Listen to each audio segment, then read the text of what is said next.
Hello दोस्तों, आज की क्लास जो है रेशियो एंड प्रोपोर्शन की, जो कि दूसरी क्लास है। सबसे पहले हम बता दें कि हमने जो रेशियो एंड प्रोपोर्शन की जो पहली क्लास दी है उसमें बहुत बेसिक कंसेप्ट हमने सिखाया है। और बेसिक कंसेप्ट को आप देख करके, उसे समझ करके पहले उसके कंसेप्ट को सीखिए। और कंसेप्ट को सीखने के बाद अगर उस क्लास को आप देख लेते हैं तो उम्मीद है आपको पूरी तरीके से पूरा कंसेप्ट समझ में आएगा और उस तरीके से क्वेश्चन को आप बना पाएंगे। तो देखिए, यूपी पुलिस की बात करते हैं तो उसकी महत्वपूर्ण टॉपिक हमने बता दिया था कि क्या क्या इसमें टॉपिक पूछे जाएंगे, उसका सिलेबस क्या होता है, उसके बारे में मैंने पूरा फुल डिटेल दिया है। पिछले वीडियो जा करके आप लोग देख सकते हैं।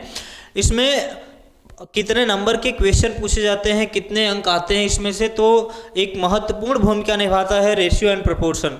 रेशियो एंड प्रोपोर्शन की बात करते हैं तो इसमें बहुत बेहतरीन प्रश्न आते हैं जो कि इजी भी होता है। बहुत सिंपल तरीके से मैं आपको समझाने वाला हूँ।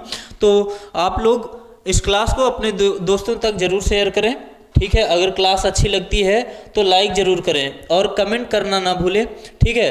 हाँ, कमेंट करके क्लास में बताएंगे ज़रूर कि क्लास आपको कितनी अच्छी लगी है, ठीक है। अभी तो हमने शुरुआत नहीं किया है, ठीक है। देखिएगा कितना बेहतरीन क्वेश्चन लेकर आया हूँ मैं आपके लिए, और ये बहुत ही इम्पोर्टेंट चीज़ें हैं। तो देखिए, सबसे पहले बात करते हैं यहाँ पर क्वेश्चन नंबर 1 की। पहला प्रश्न क्या कह रहा है, देखिए कह रहा है कि यहाँ से प्रश्न देखिएगा, पहला प्रश्न क्या कर रहा है ध्यान से समझिएगा। यहाँ पर क्वेश्चन नंबर 1 कह रहा है कि 0.2 और यहाँ पर 0.12 एवं यहाँ पे 0.3 का चतुर्थानुपाती कितना होगा। यह मैंने बताया था आपको कि अगर कहीं पर ए, बी और सी 3 संख्याएं दी गई हों तो उनका चतुर्थानुपाती क्या होता है, चतुर्थानुपाती होता है b इंटू सी अपान ए। इतना ही तो होता है, ठीक है, b इंटू सी अपान ए। यहाँ पर आप आराम से निकाल सकते हैं। यहाँ पर देखिए तो यहाँ पर सेकेंड और थर्ड नंबर का आपस में क्या करेंगे, मल्टीपल करेंगे। तो यहाँ पर हो जाएगा 0.12 इंटू पॉइंट कितना आ जाएगा 3.3 अपान कितना आ जाएगा 0.2 आ जाएगा, 0.2 आ जाएगा। यहाँ से डिवाइड कर सकते हैं आप, कितना आ जाएगा, डिवाइड करेंगे तो देखिए पॉइंट से पॉइंट कट जाएगा यहाँ से, तो कितना बार जाएगा 6, यहाँ पर 6 आ जाएगा। तो यहाँ पर कितना कर सकते हैं आप 18 कर सकते हैं, कितना आ जाएगा 0.18। तो यहाँ से आपका बिल्कुल राइट आंसर कितना सही हो जाएगा 0.18। बोलिए समझ में आया। तो आप जब भी चतुर्थानुपाती निकालेंगे तो दूसरी और तीसरी संख्या का गुणा करेंगे और पहली संख्या से उसमें क्या करेंगे, भाग लगा देंगे, उसे डिवाइड कर देंगे, तो आराम से आपका आंसर आ जाएगा। चलिए हम लोग दूसरा प्रश्न देखते हैं। देखिए दूसरा प्रश्न यहाँ से अगर बात करते हैं कि दूसरा प्रश्न क्या है, चलिए दूसरा प्रश्न यहाँ से पूछ रहा है, कह रहा है कि 0.36 तथा 0.48 का तृतीयानुपाती क्या होगा। जब भी हमने आपको बताया है कि अगर तृतीयानुपाती पूछेगा तो ए और बी के बीच में अगर तृतीयानुपाती पूछता है तो फार्मूला क्या बताया मैंने, दूसरे नंबर का स्क्वायर बटा क्या हो जाएगा ए, ठीक है ना। दूसरे नंबर का स्क्वायर बटा कितना हो जाएगा भाई, ए हो जाएगा। तो यहाँ से आप क्या कर सकते हैं 0.48 इंटू 0 कितना आ जाएगा 48 अपान कितना आ जाएगा भैया 0.36 आ जाएगा, ठीक है। यहाँ से 2 अंक से 2 अंक का पॉइंट कट जाएगा, 6 से काट दीजिए, 6 छांग 36, 6 48, तो ये हो जाएगा 6 8 48। यहाँ पर आ जाएगा तो 8 8 कितना हो जाएगा 64। यहाँ पर 2 अंक पे पॉइंट है तो 2 अंक पे पॉइंट लगा दीजिए। तो यहाँ पर बिल्कुल राइट आंसर क्या हो जाएगा, पहला वाला एकदम सही उत्तर हो जाएगा जो कि 0.64 है, ठीक है। चलिए तो अगला प्रश्न देखते हैं हम लोग। अगला क्वेश्चन क्या कह रहा है, ध्यान से सुनिए। देखिए अगला प्रश्न यहाँ पर है हमारे पास, यहाँ पर देखिएगा अगला प्रश्न है भाई, कह रहा है कि 0.32 तथा 0.02 का मध्यानुपाती क्या होगा। तो मध्यानुपाती का जो क्वेश्चन हमने कराया था, पिछला कंसेप्ट मैंने बताया था, रूट का क्या होगा ए बी, रूट का ए बी हो जाएगा। तो यहाँ पर देखिए 0.32 और यहाँ पर 0.02 दिया है। अगर बात करते हैं तो इन दोनों का मल्टीपल होगा कितना 0. यहाँ पर 0 पॉइंट, यहाँ पर कितना आ जाएगा 4 अंक पे पॉइंट होगा। देखिए आएगा कितना भैया 0.00 यहाँ पर कितना बनेगा 64, 32 दूना कितना हो जाएगा 64, और 4 अंक पे दशमलव आ जाएगा तो यहाँ से इसका क्या निकालेंगे स्क्वायर रूट, और स्क्वायर रूट निकालेंगे तो यहाँ से कितना निकल के आएगा, तो 0 पॉइंट कितना निकल के आएगा, यहाँ पे 4 अंक पे पॉइंट है तो 2 अंक पे पॉइंट होना चाहिए। देखिए यहाँ पे दशमलव कितने अंक पर है, 4 अंक पर है, तो वर्गमूल निकालते समय दशमलव कितने अंक पे आ जाएगा, 2 अंक पे आ जाएगा, तो यहाँ पर बिल्कुल राइट आंसर क्या हो जाएगा 0.08 हो जाएगा। चलिए यहाँ पर चौथा प्रश्न देखिएगा, ध्यान से सुनिए, चौथा प्रश्न क्या कर रहा है, यहाँ पर देखिएगा अगला प्रश्न कह रहा है कि यदि a b से 40% अधिक है, यहाँ पर देखिए a b और c की बात कर रहा है, a b और c की बात कर रहा है, कह रहा है यदि a b से 40% अधिक है तथा b c से 20% कम है। अब देखिएगा अगर c को मैं यहाँ से c को मैं 100 मान लेता हूँ, c को कितना मान लेता हूँ 100 मान लेता हूँ, तो कह रहा है कि यहाँ पर देखिएगा यहाँ पर प्रश्न क्या कह रहा है, b c से 20% कम हो, b c से 20% कम होने का मतलब है कि ये कितना रहा होगा 80 ही रहा होगा, बोलिए हाँ। अगर कह रहा है कि b c से 20% कम है तो इसका मतलब c अगर 100 है तो b कितना हो जाएगा 80 हो जाएगा। चलिए उसके बाद क्या कह रहा है, यदि यहाँ से देखिएगा पहली लाइन देखिएगा यहाँ पर कह रहा है a b से 40% अधिक है, तो देखिए भैया b की वैल्यू कितना है 80, 80 से 40% अधिक होने का मतलब क्या होगा 140/100, 140/100, तो यहाँ पर 0 से 0 कट जाएगा, यहाँ पर कितना हो जाएगा 14 से गुणा कर देंगे तो यहाँ पर कितना हो जाएगा, तो हो जाएगा 112, ठीक है, यहाँ पे 112 आ जाएगा। अब पूछ क्या रहा है, कह रहा है ए और सी का रेशियो निकालिए, ए और सी का अगर रेशियो की बात करते हैं तो 4 से काटिए, 4 से कट जाएगा, हाँ 4 दूनी 8, 3 11 बचेगा तो 4 8 32 हो जाएगा, यहाँ पर 25 चौका 100 हो जाएगा, तो यहाँ पर कितना आएगा राइट आंसर आपका 28 अनुपाते कितना हो जाएगा 25, 28 अनुपाते कितना हो जाएगा 25 हो जाएगा। चलिए अगला प्रश्न देख लेते हैं हम लोग, अगला क्वेश्चन यहाँ से देखिए नंबर 5। देखिए आज की जो क्लास है वो थोड़ा से लंबी क्लास होगी। देखिए अभी एग्जाम डेट तो जो है जो कि फरवरी में ही दिया गया है, ठीक है, अगर फरवरी में अगर एग्ज़ाम कंडक्ट करा लिया जाता है तो हमारे पास समय बहुत कम है, तो हम फरवरी को ही मान करके अपना प्रिपरेशन जारी रखेंगे, उस हिसाब से करेंगे। तो देखिए यहाँ तक फरवरी तक हम मैथ का और जीएस का टॉपिक पूरा का पूरा कवर कर लेंगे। तो यहाँ पर अभी हम क्या करेंगे, जो कि आज की क्लास थोड़ी सी मैथ की लंबी होगी और कल की भी क्लास, यानी कहने का मतलब हर एक क्लास 2-2 घंटे की अगर हो जाए तो यहाँ से जल्दी से कवर हो जाएगा, ठीक है। चलिए कह रहा है कि यदि, हाँ ये देखिए यहाँ पर क्या कह रहा है, यदि यहाँ से कह रहा है यदि a अनुपाते b बराबर, यहाँ से दिया है 2/9 अनुपाते 1/3, b अनुपाते c बराबर 2/7 अनुपाते 5/14, यहाँ पर d अनुपाते c बराबर 7/10 अनुपाते यहाँ पर दिया है 3/5, इस तरीके से दिया है और a b c d में रेशियो पूछ रहा है। तो देखिए सबसे पहले मुझे क्या करना है, मुझे इनके बीच का रेशियो निकालना है। तो सबसे पहले अगर बात करते हैं तो देखिए यहाँ पर 9 है, यहाँ पर 3 है, अगर इसके हर को मैं बराबर करना चाहता हूँ तो यहाँ पर अंश और हर में हम क्या करेंगे 3 का गुणा कर देंगे। बोलिए यहाँ पर हम क्या करेंगे, इसके अंश और हर में कितने का गुणा कर देंगे 2 का गुणा कर देंगे, कितने का गुणा कर देंगे 2 का गुणा कर देंगे, तो ये दोनों आपस में बराबर हो जाएगा। हम ये चाहते हैं कि देखिए बटे में जो चीज़ें अनुपात में होती है वो क्या हो जाती हैं, आपस में कैंसिल हो जाती हैं। तो यहाँ पर अगर 2 का हम गुणा कर देंगे तो 5 दूनी 10, यहाँ पर कितना आ जाएगा 3 दूनी 6, ठीक है। बात समझ में आई कि नहीं। अब आपके पास जो वैल्यू बची है भैया, आपके पास जो वैल्यू है a अनुपाते b, अब नीचे वाला तो ये कैंसिल हो जाएगा, इससे तो कोई मतलब रहा नहीं, है ना, इससे कोई मतलब रहा नहीं। अब मेरे पास जो वैल्यू निकल के आ रही है वो क्या है, a ratio b equal to 2 ratio कितना है 3 आ जाएगा। और उसकी बात यहाँ पर करते हैं b रेशियो c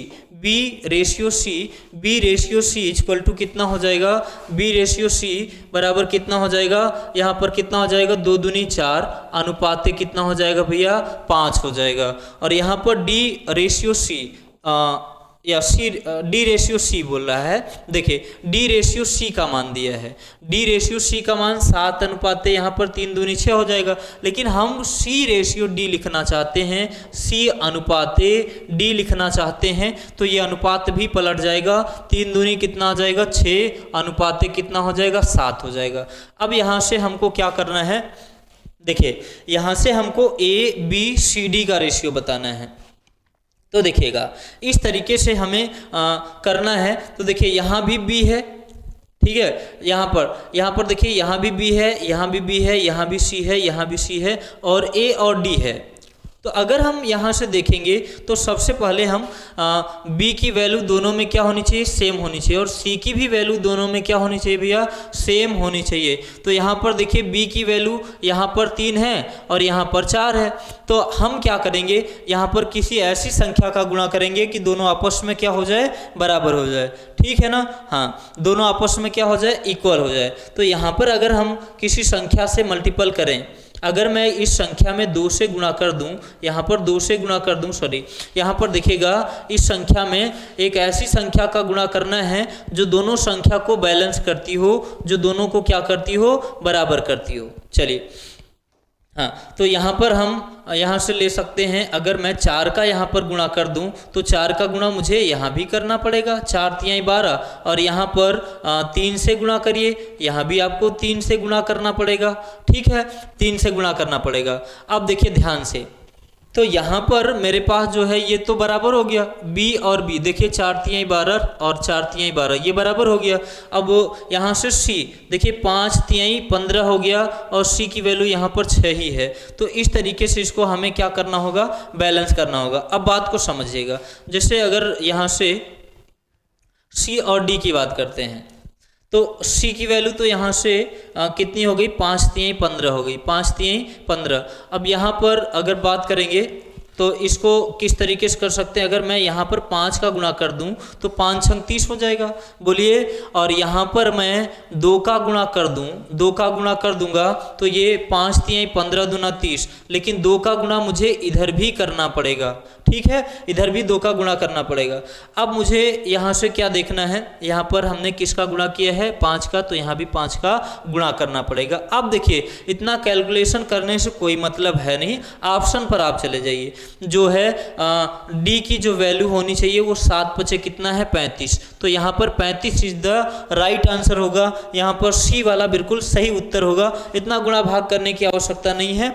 बहरहाल आपको मैं समझाने की कोशिश कर रहा था कि आप बेहतर ढंग से इसे समझ पाएं, ठीक है।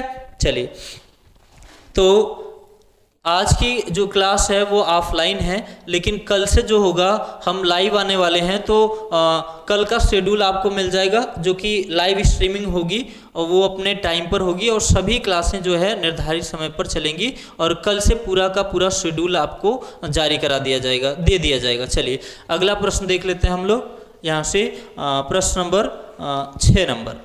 चलिए 6 नंबर क्वेश्चन क्या है, कह रहा है यदि a प्लस बी अनुपाते b प्लस सी अनुपाते c प्लस a बराबर 6 अनुपाते 7 अनुपाते 8 है, तो a प्लस बी प्लस सी बराबर 14 हो तो c का मान कितना होगा। अब देखिए ध्यान से सुनिए, यहाँ पर मैं अगर देखूं, यहाँ पर देखिएगा अगर इस तरीके से प्रश्न दिया जाए तो आप क्या करेंगे। देखिए सबसे पहले a प्लस बी प्लस सी, यहाँ पर हमें क्या करना है, इन तीनों वेरिएबल को क्या करना पड़ेगा, ऐड करना पड़ेगा। तीनों को जोड़िए, जब तीनों को जोड़ेंगे तो क्या आएगा, 2a प्लस बी प्लस सी इतना आएगा, बराबर 7 6 13, 13 8 कितना होगा भैया, 21 हो जाएगा। और यहाँ पर एक कांस्टेंट भी ले लीजिए, ठीक है ना। तो यहाँ पर देखिए 2 बार कौन आ रहा है, a 2 बार आ रहा है, b भी 2 बार आ रहा है, c भी 2 बार आ रहा है, तो यहाँ पर क्या हो जाएगा, 2 कॉमन हो जाएगा। अब देखिए a प्लस बी प्लस सी का मान मेरे पास कितना है मेरे भाई, 14 है, तो बराबर कितना हो जाएगा, 21 के। यहाँ से डिवाइड कर दीजिए तो 7 दूनी 14 और 7 तियां कितना हो जाएगा, 21। तो ये कितना आ जाएगा, 4/3। के का मान कितना आ जाएगा, 4/3। अब देखिएगा, अब हमको निकालना किसका मान है, c का मान निकालना है। किसका मान निकालना है, c का मान निकालना है। अब देखिए यहाँ से देखिएगा a प्लस बी प्लस सी बराबर कितना दिया है, 14। अब बात को समझिए, अगर a plus B plus C sorry a plus B का मान मेरे पास कितना है 6, a प्लस बी का मान मैं कितना मान सकता हूँ 6k मान सकता हूँ, प्लस c बराबर कितना है 14, प्लस c बराबर कितना है 14। अब यहाँ पर k का मान हम आराम से रख सकते हैं, 6 इंटू कितना हो जाएगा 4/3 प्लस c इक्वल टू कितना आ जाएगा 14। तो यहाँ से कट जाएगा 3 दूनी 6 4 दूनी 8, उधर चला जाएगा तो 8 6 कितना आ जाएगा 14। ठीक है, तो यहाँ पर बिल्कुल सही उत्तर क्या हो जाएगा 6 इसका बिल्कुल सही उत्तर हो जाएगा। चलिए इसकी पीडीएफ आपको प्रोवाइड कर दी जाएगी। ठीक है, तो यहाँ पर अभी वीडियो के नीचे यहाँ पर डिस्क्रिप्शन में आपको लिंक दे दिया जाएगा, तो आप टेलीग्राम से जुड़ करके वहाँ पर इसकी पीडीएफ आराम से ले सकते हैं। कह रहा है दो संख्याओं का अनुपात 3:7 है, यदि प्रत्येक संख्या में 6 जोड़ दिया जाए तो यह अनुपात 5:9 हो जाता है। संख्याएं तो संख्या कौन सी है, यानी संख्या पूछ रहा है। चलिए अब देखिए यहाँ पर संख्या के बारे में पूछ रहा है, तो सबसे पहले अगर हम बात करते हैं तो ऑप्शन के थ्रू तो हम जा नहीं सकते भैया। संख्या अगर बताना है तो 3 का मल्टीपल और 7 का मल्टीपल बता सकते हैं। तो 3 का मल्टीपल ये भी है, ये 7 का मल्टीपल यहाँ भी दिख रहा है, तो ये वाला यहाँ पर तो ऑप्शन होगा नहीं। ठीक है ना, एक ऑप्शन यहाँ पर नहीं होगा। तो यहाँ पर देखिए किस तरीके से करेंगे, तो कह रहा है दो संख्याओं का अनुपात कितना है 3:7 है। यदि प्रत्येक संख्या में 6 जोड़ दिया जाए तो इसका अनुपात कितना हो जाता है 5:9 हो जाता है। यहाँ पर देखिए कितना ऐड हो रहा है 3 2 5 और 7 दोनों, यहाँ पर दोनों बराबर हैं, तो इसमें कितना जुड़ रहा है 2 जुड़ रहा है। लेकिन प्रश्न में क्या कर रहा है, प्रश्न में कह रहा है कि 6 जोड़ा जाता है, तो कितना गुना जोड़ा जा रहा है 2 3 6। अब यहाँ पर संख्या पूछ रहा है, तो जब 3 गुना ये हो जाएगा तो ये संख्याएं भी, पहली संख्या भी 3 गुना, तो 3 का 3 गुना 9 हो जाएगा, और 7 का 3 गुना कितना हो जाएगा भैया 21 हो जाएगा। तो यहाँ पर इसका सही उत्तर क्या हो जाएगा 9 और 21। ठीक है, चलिए हाँ,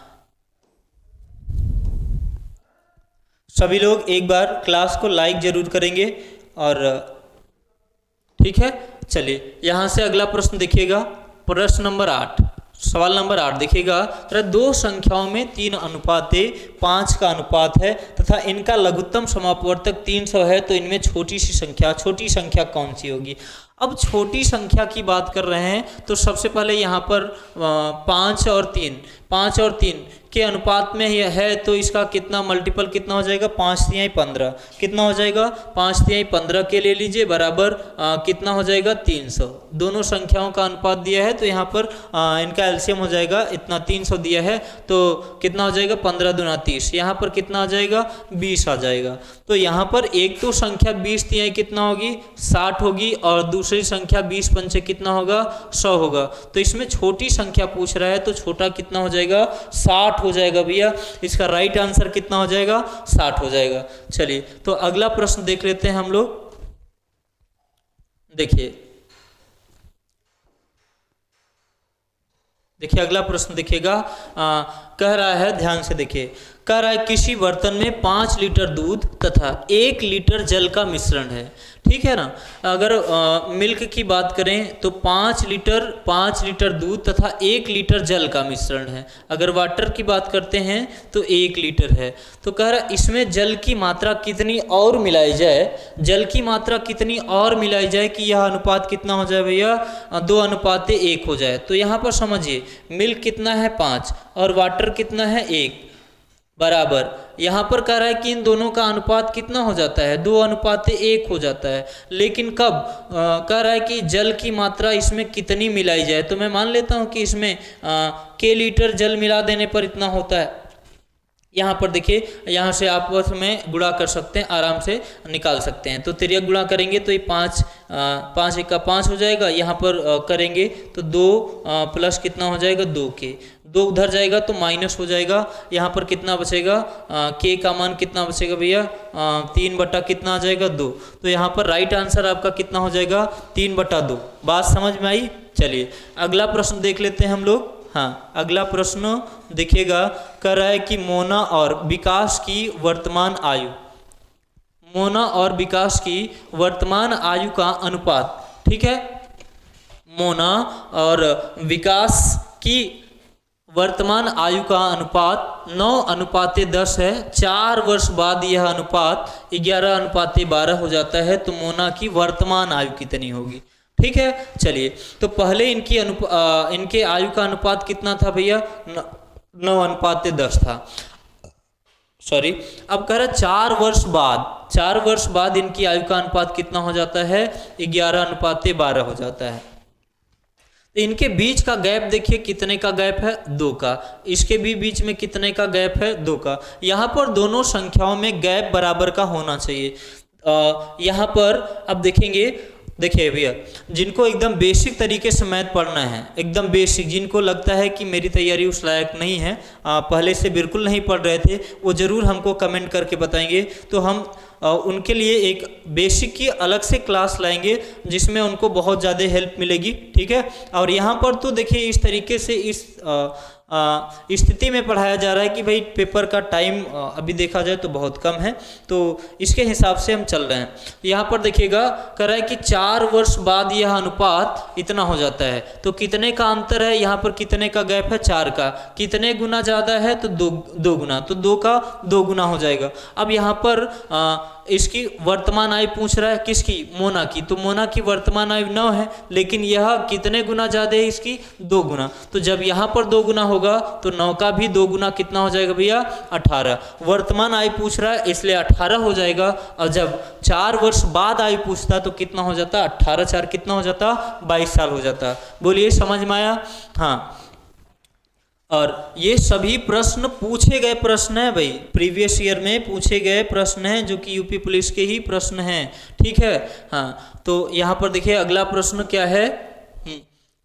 एक सेकेंड, हाँ देखिएगा, सोमा और रीमा की आयु का अनुपात कह रहा है कि सोमा और रीमा की आयु का अनुपात 9:16 है। 10 वर्ष बाद इनकी आयु का अनुपात 2:3 होगा। इन दोनों की आयु में कितने वर्ष का अंतर है? कितने वर्ष का अंतर है? तो पहले इनकी आयु का अनुपात 9 कितना है? 16। उसके बाद दूसरा जब कह रहा है कि 10 वर्ष बाद इनकी आयु का अनुपात 2 कितना है? 3 है। अब देखिए ध्यान से, अब इनके सोमा और रीमा के बीच में जो आयु का अंतर है, यहाँ पर 1 का अंतर है, और यहाँ पर कितने का गैप है? 7 का। हालांकि आयु भले ही आयु 10 वर्ष बाद देखी जाए, 5 वर्ष बाद देखी जाए, तो उनके आयु में अंतर जो होता है वो अलग अलग नहीं होना चाहिए। अंतर क्या होना चाहिए भैया? सेम होना चाहिए। यहाँ 7 वर्ष का गैप है, तो यहाँ भी 7 साल का ही गैप होना चाहिए। ठीक है, जैसे मान लीजिए कि अगर मैं अभी 25 साल का हूँ और मेरा दोस्त जो है 35 साल का है, ठीक है, तो 10 साल बाद अगर मैं 35 का होऊंगा तो वो भी 10 साल बाद कितना हो जाएगा? 45 का। तो क्या इसके और इसके बीच में 10 साल के बीच का गैप जो है एक सेम है कि नहीं है? तो यहाँ पर भी सेम होना चाहिए। तो इसमें कितने का गुणा होना चाहिए? 7 का। जब 7 का गुणा करेंगे तो ये वाला कितना बन जाएगा? 7 दूनी 14 और 7 तियां 21, और ये वाला गैप जो है 9 और 16 है, और यहाँ पर 9 5 14 हो जाएगा। अब देखिए 16 5 21, गैप दोनों का आपस में बराबर है। तो कह रहा है कि कितने साल की बात है? कह रहा 10 वर्ष बाद। यहाँ पर 10 वर्ष, तो कितने गुना ज़्यादा है? 2 गुना ज़्यादा है। तो यहाँ पर कह रहा है कि इनकी आयु में अंतर कितना होगा? तो मेरे भैया यहाँ पर 7 का अंतर है, तो कितने साल का अंतर हो जाएगा? ये भी 2 गुना हो जाएगा, तो 7 दूनी कितना हो जाएगा? 14। अब देखिएगा थोड़ा से यहाँ पर इस सवाल की हम बात करते हैं। हाँ, कभी कभी ऐसा भी प्रश्न पूछ लेता है, तो ना तो आंसर यहाँ पर 14 दिखाई दे रहा है, और यहाँ पर आप परेशान हो सकते हैं इस प्रश्न में, कि आप सोचेंगे कि इस प्रश्न में तो 14 आ रहा है, लेकिन यहाँ पर बिल्कुल आंसर में है ही नहीं है, तो ऑप्शन में नहीं है, तो आपको अब ऑप्शन इनमें से कोई नहीं देता है, तो आप परेशान नहीं होना है। इनमें से कोई नहीं, कंसेप्ट अगर क्लियर है तो आप इनमें से कोई नहीं जवाब दे सकते हैं। यहाँ पर कंसेप्ट एकदम क्लियर होना चाहिए। चलिए, यही मान करके बैठ जाएंगे नहीं हम तो सवाल सही कर रहे हैं, लेकिन यहाँ पर अगर ऑप्शन नहीं मिल रहा है, तो आपके पास ऑप्शन तो है ना, इनमें से कोई नहीं, ऑप्शन आराम से दे सकते हैं। चलिए अगला प्रश्न देखिए, कह रहा है पुनीत और अप्पू की वर्तमान आयु का अनुपात। पुनीत और अप्पू की वर्तमान आयु का अनुपात 2:3 है। 3 वर्ष बाद उनकी आयु का अनुपात 3:4 होगा। पुनीत की वर्तमान आयु कितनी होगी? तो देखिए, पुनीत और अप्पू की आयु का अनुपात भैया 2:3 कितना है? 3 है। 2:3 है। कह रहा है 3 वर्ष बाद उनकी आयु का अनुपात कितना हो जाता है? 3:4 हो जाता है। तो इसके बीच का गैप देखिए सेम है, एक यहाँ भी है, एक यहाँ भी है। लेकिन कह रहा है 3 वर्ष बाद, तो कितने गुना है? 3 गुना। तो यहाँ पर कह रहा है पुनीत की वर्तमान आयु कितनी होगी भैया? पुनीत की वर्तमान आयु कितनी हो जाएगी? 3 दूनी 6 साल। कितने साल हो जाएगी? 6 साल हो जाएगी। चलिए यहाँ पर अगला प्रश्न देखिएगा। हाँ, ये भी प्रश्न बहुत बार पूछा गया है, ठीक है। हाँ, तो हालांकि यूपी पुलिस में भी बहुत बार पूछा गया प्रश्न है, ये बहुत ज़्यादा बार रेलवे में रिपीट हुआ प्रश्न है।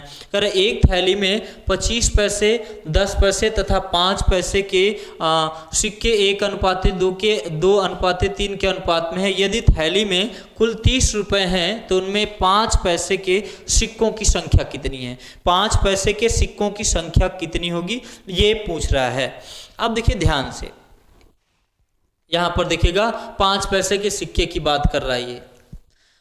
अब अगर हम बात करते हैं तो देखिए भैया 5 पैसे के सिक्के कितने अनुपात में है? 5 पैसे का सिक्के का अनुपात कितना है? 3।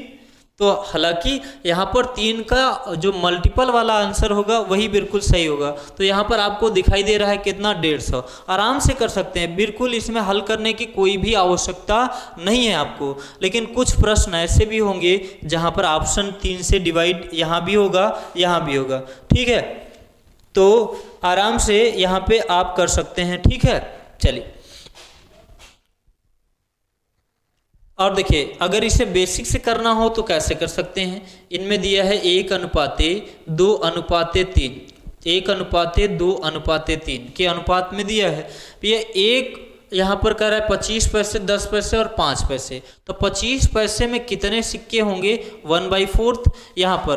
और रुपए की बात, रुपए में कन्वर्ट करेंगे 10 पैसे को अगर करेंगे तो 1 बटा कितना आ जाएगा? 10 आ जाएगा। और यहाँ पर 5 पैसे को कन्वर्ट करेंगे तो कितना आएगा? 1/20 आ जाएगा, ठीक है। 1/20 आ जाएगा। अब यहाँ पर इसे एलसीएम लेकर के आप क्या कितना बना सकते हैं? यहाँ पर 5 का गुणा करेंगे तो यहाँ 20 बन जाएगा। यहाँ पर 2 का गुणा करेंगे तो यहाँ पर जितने नीचे का गुणा करेंगे उतना ही ऊपर भी गुणा करना पड़ेगा। तो यहाँ पर इसका अनुपात कितना बन गया?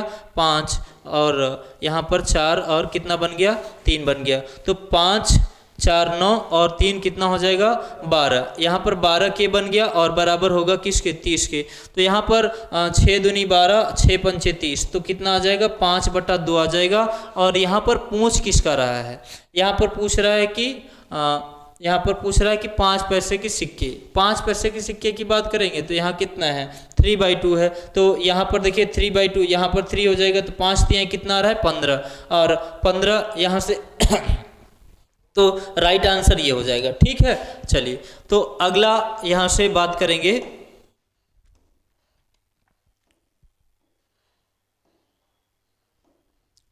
हाँ, अगला प्रश्न देखिएगा। अगला प्रश्न कट रहा है, चलिए थोड़ा सा और नीचे ले लेते हैं। हाँ, चलिए यहाँ से देखिए अगला प्रश्न क्या कर रहा है। कर एक थैली में 1:50 पैसे, 10 पैसे के 3:4:8 के अनुपात में सिक्के हैं। ये थैली में कुल टोटल 116 रुपये हैं। तो 10 पैसे के सिक्कों की संख्या कितनी है? यहाँ पर देखिएगा 1:50 और 10 पैसे के सिक्के हैं, इनका अनुपात 3:4:8 के अनुपात में है। तो 10 पैसे के सिक्कों की संख्या कितनी है? तो 10 पैसे के सिक्कों की संख्या कितनी है भैया? यहाँ पर 8 है। तो 8 का मल्टीपल वाला आंसर बिल्कुल सही हो जाएगा। लेकिन यहाँ पर आप कर सकते हैं, देखिए यहाँ पर मैटर फंस रहा है। यहाँ पर देखिए 8 से ये भी कट जाएगा, ये भी कट जाएगा। तो यहाँ पर आप बता नहीं सकते हैं इसका आंसर।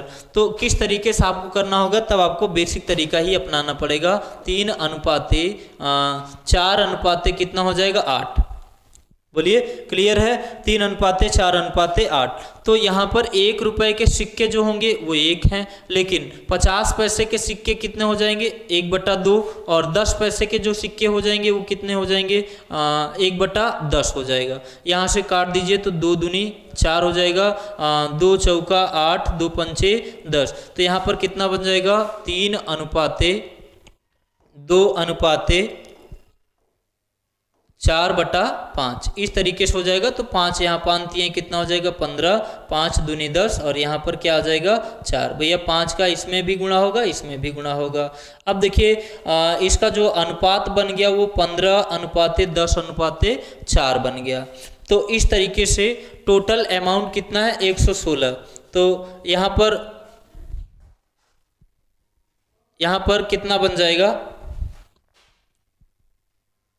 तो चलिए यहाँ पर टोटल अमाउंट कितना बन जाएगा, यहाँ से कितना कर सकते हैं, तो देखिए 15 10 25 और 25 4 कितना हो जाएगा, 29 बन जाएगा। 29 के बराबर कितना हो जाएगा, 116। ठीक है। तो यहाँ से अगर इसे डिवाइड करेंगे, चलिए इसको डिवाइड करेंगे यहाँ से, तो कितना आ जाएगा, चलिए ठीक है। देखिए तो यहाँ पर इसे डिवाइड करेंगे तो कितना आ जाएगा, 29 चौका कितना होगा, 116। तो यहाँ के की वैल्यू कितनी आ जाएगी भैया, 4 आ जाएगी। हमको किसको बताना है, 10 पैसे के सिक्के। तो 10 पैसे के सिक्के का अनुपात कितना है, 8 है। तो 8 चौक कितना हो जाएगा, यहाँ पर 32 आ जाएगा। 8 चौक कितना हो जाएगा, 32 आ जाएगा। तो यहाँ पर हमने जो अनुपात निकाला, 1 सेकेंड, जो हमने अनुपात निकाला है, ठीक है, तो यहाँ पर आ जाएगा। चलिए हमने जो यहाँ से नया अनुपात हमने निकाला है वो कितना था, 15:10 कितना निकाला था मैंने, 4 निकाला था। अब यहाँ पर टोटल के का मान कितना आ जा रहा है, टोटल के का मान 4 है। तो अब देखिएगा, अब यहाँ से देखिए हमें 4 निकल के आ रहा है, तो 4 चौक कितना हो जाएगा, 16, और 10 पैसे के सिक्के बता रहे हैं तो कितना आ जाएगा, यहाँ से बिल्कुल आपका जो राइट आंसर हो जाएगा कितना, वो 160 आ जाएगा। ठीक है। हाँ चलिए, ठीक है, चलिए अगला प्रश्न देख लेते हैं हम लोग। अगला प्रश्न क्या है, चलिए अगला प्रश्न ये कह रहा है, चलिए ध्यान से सुनिएगा। अगला प्रश्न क्या कर रहा है, अगला प्रश्न देखिएगा। एक थैली में 1 रुपए के 50 पैसे और 25 पैसे के इसमें सिक्के दिए गए हैं।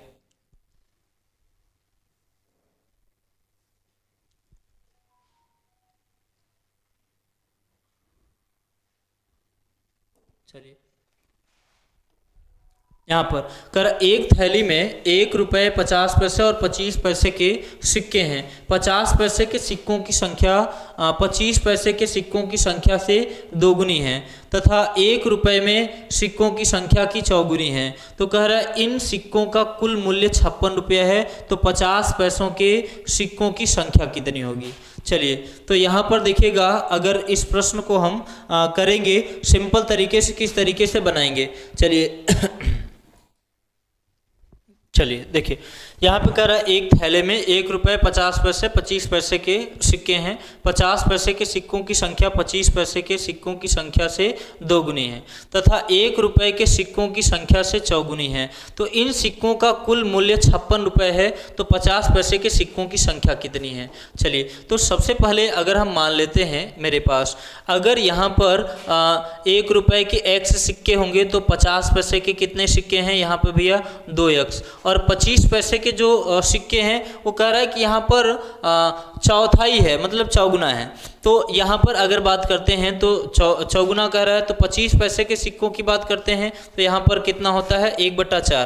भाई 25 पैसे में अगर सिक्कों की बात करते हैं तो 100 को अगर डिवाइड करेंगे, 25 से डिवाइड करेंगे तो कितना आता है 25 चौका 100, तो 1/4 ही आता है। तो यहाँ पर कितना हो जाएगा, 1/4 को डिवाइड करेंगे तो यहाँ पर आ जाएगा, कितना आ जाएगा, तो आधा जो होगा 50 पैसे के जो सिक्के होंगे वो कितना होगा x/2। ठीक है। तो यहाँ पर देखिए, तो अगर इसे टोटल हल करेंगे तो कितना आ जाएगा भैया, यहाँ से आ जाएगा 2x प्लस कितना हो जाएगा 4x plus x equal to total कितना दिया है 56 दिया है। तो यहाँ से 2 का डिवाइड भी करेंगे तो 56 उधर चला जाएगा। तो यहाँ से 4 2 6 6 1 कितना हो जाएगा 7x बराबर 56 गुणित कितना है 2 है। तो 7 8 56 और 8 दूनी कितना हो जाएगा 16 हो जाएगा। 8 दूनी कितना हो जाएगा 16। तो यहाँ पर 16 बिल्कुल सही उत्तर हो जाएगा। चलिए अगला प्रश्न देख लेते हैं हम लोग। यहाँ पर प्रश्न नंबर 16। प्रश्न नंबर 16 में क्या कर रहा है, यहाँ पर कह रहा है 50 पैसे के सिक्कों की संख्या कितनी है। 50 पैसे के सिक्कों की संख्या, तो 50 पैसे 1 रुपये 50 पैसे और 25 पैसे। तो यहाँ पर 50 पैसे के सिक्कों की संख्या जो है वो किसके अनुपात में होनी चाहिए 11। तो 11 के अनुपात वाला बिल्कुल 11 का मल्टीपल वाला आंसर बिल्कुल सही होगा यहाँ पर। तो 132 यहाँ से कैंसिल हो जा रहा है 11 से, तो ये 132 बिल्कुल सही उत्तर होगा। 17 नंबर देखिएगा प्रश्न। 17 नंबर प्रश्न क्या कर रहा है, ए तथा बी की आयु का अनुपात 4:3 है। ए तथा बी की आयु का अनुपात 4:3 है तथा इनके व्यय का अनुपात आय का अनुपात यानी इनकम जो है इनकम का अनुपात 4:3 है और व्यय यानी यहाँ पर इनके खर्च का अनुपात जो है वो 3:, कितना है भैया 3:2 है। यदि प्रत्येक की बचत यहाँ 4 कमाता है तो 3 की बचत करता है, मतलब 3 खर्च कर देता है, 1 बचाता है। यहाँ पर 3 और 2, तो यहाँ पर कितना बचेगा यहाँ पर 1। तो यहाँ पर क्या हो जाएगा, इनकी बचत कितने हैं 300 की। कितने की है 300 की। तो कितना गुना है 300 गुना। कितने गुना है भैया 300 गुना है। 1 का कितना गुना है 300। तो कर ए की आय कितनी है, तो ए की आय यहाँ पर कितना है 4। तो 4 का 300 गुना कितना हो जाएगा 1200 रुपये। कितना हो जाएगा 1200। चलिए अगला प्रश्न देख लेते हैं हम लोग।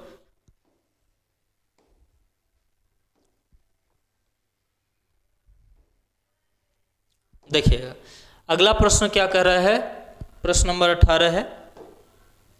चलिए ये प्रश्न कर रहा है 624 रुपये को ए बी सी में 1/2 अनुपात 1/3 अनुपात 1/4 के अनुपात में बांटे जाने पर सी का भाग कितना होगा। 1 सेकेंड थोड़ा रुकिएगा। चलिए यहाँ पर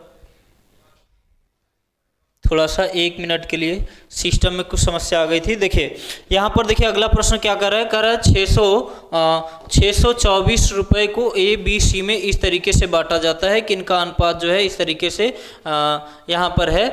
तो 1/2 1/3 1/4 के अनुपात में बांटा जाता है। तो देखिए यहाँ से 2 3 और 4 का एलसीएम लेंगे तो कितना आ जाएगा भैया 12। तो यहाँ से कितना आ जाएगा 2 छंग 12, 12 एलसीएम ले लेंगे तो 2 से डिवाइड करेंगे, 2 छंग 12, 3 चौक 12 और 4 तिहाई 12।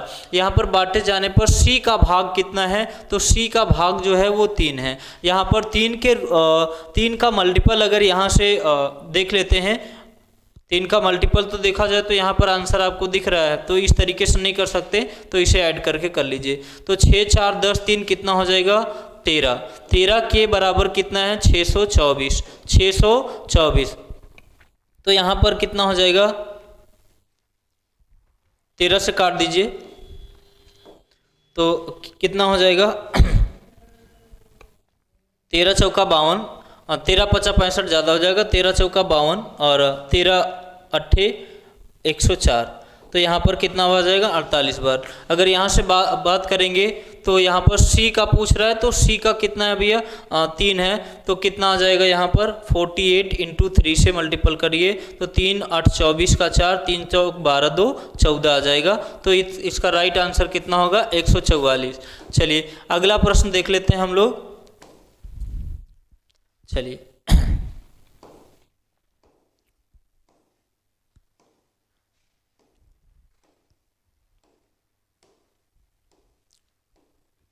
इस स्लाइड का ये वाला लास्ट प्रश्न है।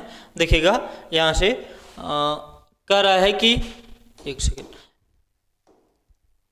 कह रहा है कि यदि P + Q का 20%, P + Q का 20%, P + Q का 20% बराबर होगा P - Q के 50% का, 50% का, तो P अनुपात Q का अनुपात कितना होगा। तो यहाँ से देखिए रेशियो से रेशियो हट जाएगा, 0 से 0 कैंसिल हो जाएगा। तो यहाँ पर क्या बनेगा P + Q इंटू कितना है 2, तो 2 का गुणा इसमें भी कर लीजिए, इसमें भी, तो 5 का गुणा इसमें कर लेंगे 5p माइनस 5q यहाँ पर हो जाएगा। तो q को एक तरफ कर लीजिए, p को एक तरफ, तो यहाँ पर 5 और 2 कितना हो जाएगा भैया 7q बराबर, और 5 और 2 कितना हो जाएगा, 5 और 2 यहाँ पर माइनस हो जाएगा, तो कितना हो जाएगा 3p।